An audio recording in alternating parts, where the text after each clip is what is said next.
हो रोपौ धान। हरियर हरियर खेतवा गूंजेगा, मेघा बरसे झमझम माटी महके। पाला पैमन नाचे मोर किसान, पाला पैमन नाचे मोर किसान। घुटना भरे पर पानी महासत, गावत रोप सन पानी महासत। पर धानी लह संग आवत ल संग संग आवत, माया के बोली गूंजे गाँव गाँव। सोनहा फसल के सपना सजावत, रोला बल्लाह सपना सजावत। रोगा बोली है सोर बन गावा, सोनहा फसल के सपना सजावत।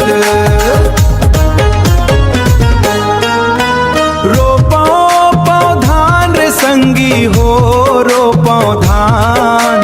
धरती दाई देथे हमन ला सम्मान, धरती दाई देथे हमन ला सम्मान।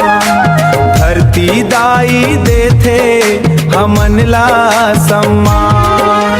मांदर बाजे ताली के संग, खुशी ले भर गे खेत के अंग।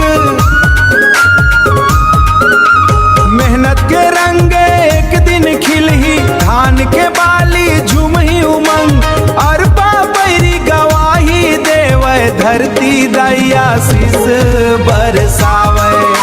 छत्तीसगढ़ महतारी के महिमा, हर किसान के चेहरा मुस्कावे।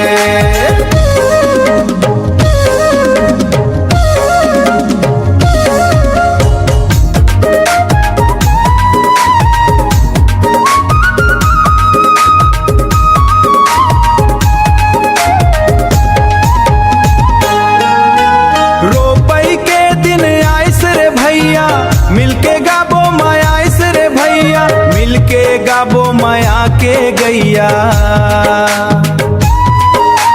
हरियर होवे गाँव गाँव के धाक धरती।